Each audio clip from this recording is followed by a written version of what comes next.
وما أمروا إلا ليعبدوا الله مخلصين له الدين. Baik, pada dasarnya fungsi adzan itu adalah untuk memperingatkan kaum muslimin bahwa waktu sholat telah masuk. Waktu sholat telah masuk. Dan itu asal daripada pensyariatan azan. Kalau kita melihat apa sebab disyariatkannya adzan.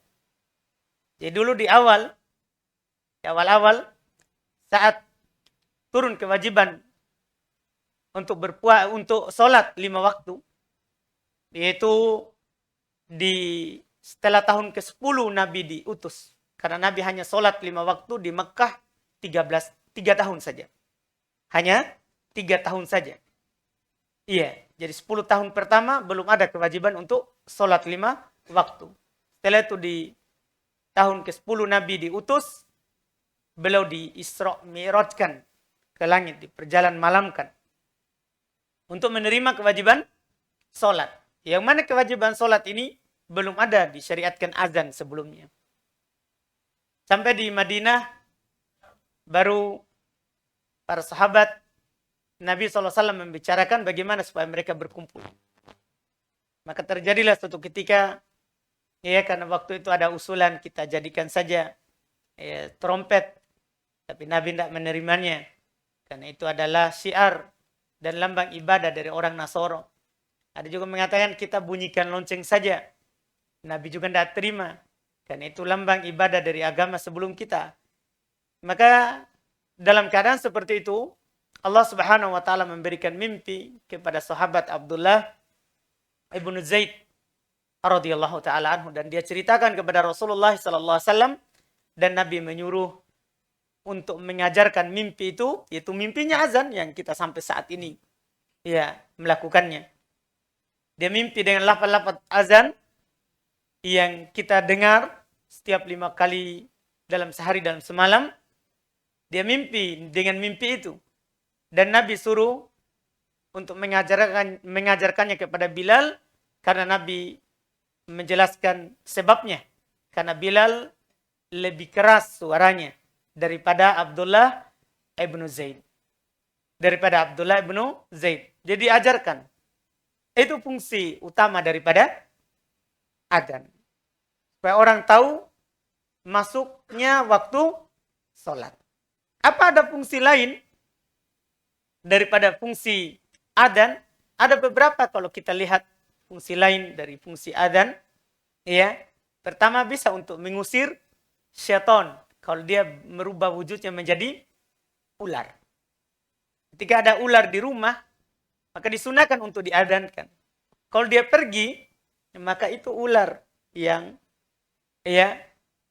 syaitan berubah wujud kepadanya. Kalau dia ular yang dari syaitan yang berubah wujud, maka pasti akan pergi dengan adzan. Kalau dia tidak pergi, maka dibunuh. Kan itu ular biasa. Itu diantara fungsinya. Diantara juga fungsinya adalah untuk mengetahui bahwa suatu tempat itu adalah muslim. Karena dulu Nabi SAW kalau mengutus pasukan, untuk menyerang di pagi hari, itu mereka menunggu dulu adzan. Kalau adzan berarti ini kampung muslim. Tidak diserang setelahnya. Kalau tidak adzan, diserang. Karena dia bukan kampung muslim.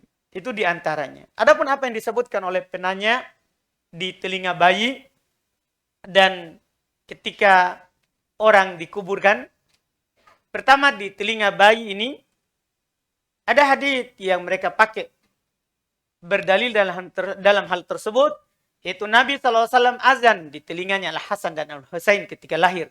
Cuma hadisnya adalah dhaif. Oleh karena itu, tidak ada syariat untuk azan di telinga bayi saat dia lahir.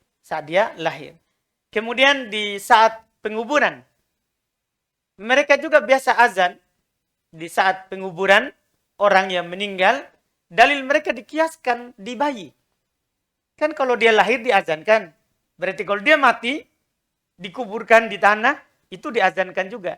Ini kias namanya. Dia berdalil dengan apa? Kias. Syarat kias. Pertama, ini kan kias cabang.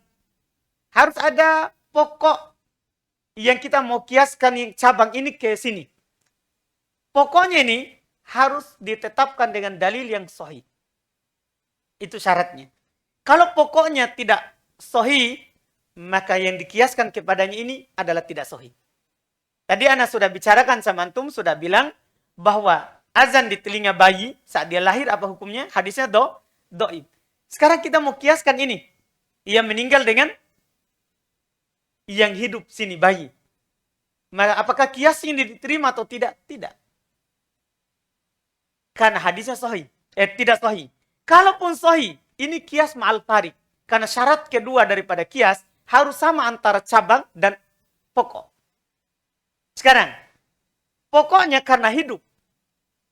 Diazankan karena hidup, kan begitu. Sekarang cabangnya yang kita mau kiaskan karena mati.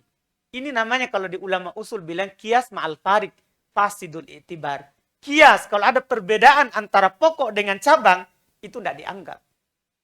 Jadi kiasnya tidak benar jadinya. Anggaplah sahih ini. Hadisnya di sini, di azan bayi. Anggaplah sahih. Maka kiasnya di sini tidak bisa diterima karena beda. Satunya karena kehidupan, yang satunya karena apa? Kematian. Oleh karena itu fatwa dari ulama rahimahumullah ta'ala dalam hal ini, azan di saat orang dikuburkan itu adalah bid'ah. Seperti yang dijelaskan oleh Syekh Ibnu Baz rahimahullahu ta'ala. Bahwa azan saat seorang muslim dikuburkan adalah bid'ah. Tidak ada tuntunannya dari Nabi SAW. Karena tidak dilakukan oleh Nabi SAW, tidak pula para sahabatnya. Orang meninggal itu bukan baru sekarang. Orang meninggal itu sudah ada di zaman Nabi SAW. Apakah Nabi SAW azan dari sahabat yang meninggal? Tidak ada dinukil. Apakah para sahabat juga azan dari temannya yang meninggal? Saat Nabi meninggal? Tidak juga. Tidak juga. Makanya azan di saat orang meninggal ini adalah bid'ah. Wallahualam. Jangan lupa subscribe, like, dan share.